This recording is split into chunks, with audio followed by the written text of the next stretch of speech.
ৰাজ্যৰ ভিন্ন প্ৰান্তৰ সমান্তৰালভাৱে ৰঙিয়াৰ তৰণীতো শুভাৰম্ভ 90সংখ্যক বাৰোৱাৰী ৰাস মহোৎসৱৰ। হৰি মন্দিৰ প্ৰাংগণত 11 দিনীয়াকৈ আয়োজন কৰা মহোৎসৱৰ শুক্ৰবাৰে পুৱাৰ ভাগত ধৰ্মীয় পতাকা উত্তোলনেৰে কাৰ্যসূচীৰ শুভাৰম্ভ হয়। সন্ধিয়া মুখ্য দুৱাৰ উন্মোচন কৰে জিলা আয়ুক্ত দেৱ কুমাৰ মিশ্ৰই। আনহাতে মন্দিৰৰ দুৱাৰ উন্মোচন কৰে ৰাজ্যসভাৰ সাংসদ ভুৱনেশ্বৰ কলিতাই। উক্ত কাৰ্যসূচীত সহযোগ কৰে ৰঙিয়া সমজিলা আয়ুক্ত দেৱাশীষ গোস্বামীয়ে। ইফালে ৰাস মহোৎসৱ উপলক্ষে হৰি মন্দিৰ প্ৰাংগণত সমাগম ঘটে অৰ্ধলক্ষাধিক ভক্তৰ। ব্যাপক উৎসাহ উদ্দীপনাৰ জাতি ধৰ্ম নিৰ্বিশেষে মহোৎসৱস্থলীত শান্তি সম্প্ৰীতি অক্ষুণ্ণ ৰাখি সমবেত লোকসকলে ৰাস উৎসৱৰ আনন্দত মতলীয়া হৈ পৰে। আধ্যাত্মিক পৰিৱেশত শ্ৰী শ্ৰীকৃষ্ণ লীলা বন্দনেৰে ৰাস উৎসৱৰ প্ৰাৰম্ভিক দিনৰ কাৰ্যসূচী সফলতাৰে ৰূপায়িত হয়।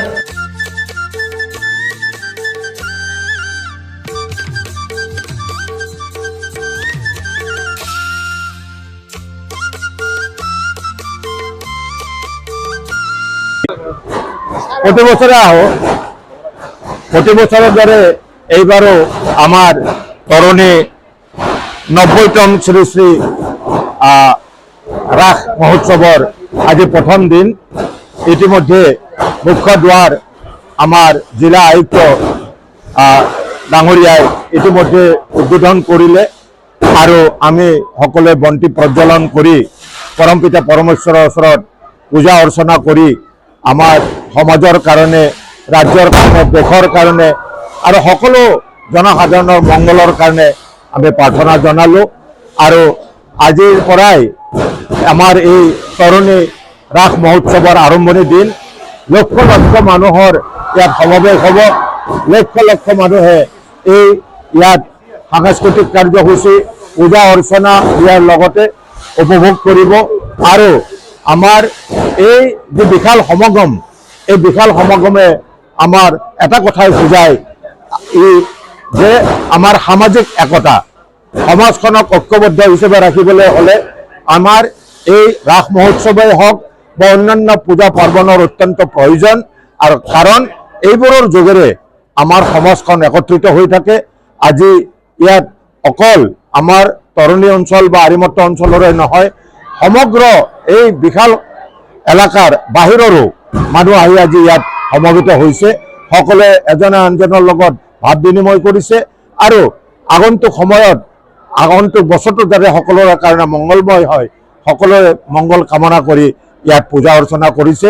আৰু আমি আমাৰ কথাতে কোৱা হয় যে যেতিয়া আমাৰ ৰাস মহোৎসৱৰ তাৎপৰ্য হৈছে যে আমাৰ এই পৌৰাণিক আখ্যানিক আৰু আমাৰ ৰামায়ণ মহাভাৰতৰ লগত সংগতি ৰাখি আৰু শ্ৰীকৃষ্ণ লীলাৰ ওপৰত সংগতি ৰাখি এই ৰাস মহোৎসৱ পালন কৰা হয়। আৰু এই ৰাস মহোৎসৱ পালন হয় শৰৎকালত, যিটো আটাইতকৈ আমাৰ সুন্দৰ আমাৰ ঋতু বুলি কোৱা হয়। ঠাণ্ডাও নাথাকে, গৰমো নাথাকে, অলপ অলপ ঠাণ্ডা পৰে, অতি আনন্দময় পৰিৱেশ।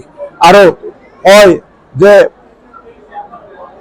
শৰৎকালতে আমাৰ শ্ৰীকৃষ্ণ লীলাই আৰু শ্ৰীকৃষ্ণৰ এই ৰাসলীলা বা ৰাস মহোৎসৱ ইয়াত পালন কৰা হয়। আৰু আমাৰ সকলোৱে এই ৰাস মহোৎসৱ আজি উপভোগ কৰিছে আৰু তাৰ কাৰণে সমবেত হৈছে। পৰমপিতা পৰমেশ্বৰৰ ওচৰত প্ৰাৰ্থনা কৰিছোঁ সকলোৰে মংগল হওক, সকলোৰে উন্নতি হওক আৰু সকলোৱে বিকাশৰ পথত আগবাঢ়ি যাওক।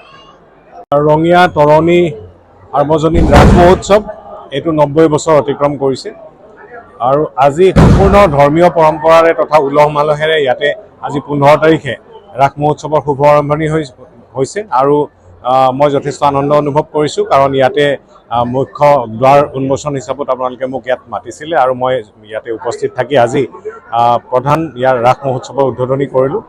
আৰু সঁচাকৈ 90 বছৰ অতিক্ৰম কৰাটো এটা সাংঘাতিক কথা, মানে এটা ইমান দীঘলীয়া মানে পৰম্পৰা ৰাখি ইমান দীঘলীয়া সময়ৰ কাৰণে প্ৰত্যেক বছৰে ৰাস উদযাপন কৰি আপোনালোকে আহিছে। আৰু আচল কথা, আমি এনেকুৱা ধৰণৰ ধৰ্মীয় পৰম্পৰাৰ লগে লগে ইয়াত যে ইমান মানুহৰ সমাগম দেখা হৈছে, আচলতে এইবিলাকে কি হয়, আমাৰ সামাজিক বান্ধোন কটকটীয়া কৰে। ধৰ্মৰ মাধ্যমেৰে আমাৰ সম্পূৰ্ণ আমাৰ সামাজিক দায়বদ্ধতা থাকে, পাৰস্পৰিক সম্বন্ধ আৰু আটাইখিনি আমাৰ বৰ্তি থাকে। আৰু সেইবাবে হয়তো আমাৰ সমাজখন এতিয়াও ইমান ধুনীয়াকৈ আমি ৰাখিব পাৰিছোঁ। আৰু মই সকলোকে আজি এই পবিত্ৰ ৰাস মহোৎসৱত আন্তৰিক শুভেচ্ছা জ্ঞাপন কৰিছোঁ আৰু আশা কৰিছোঁ যে 11 দিনীয়া ৰাস মহোৎসৱ উলহ মালহেৰে আৰু সম্পূৰ্ণ স্বকীয়তা বৰ্তাই ৰাখি ইয়াতে উদযাপিত হ'ব। ৰঙিয়াৰ পৰা ইন্টাজ আলীৰ ৰিপৰ্ট, গ্ল'বেল এনি 24x7।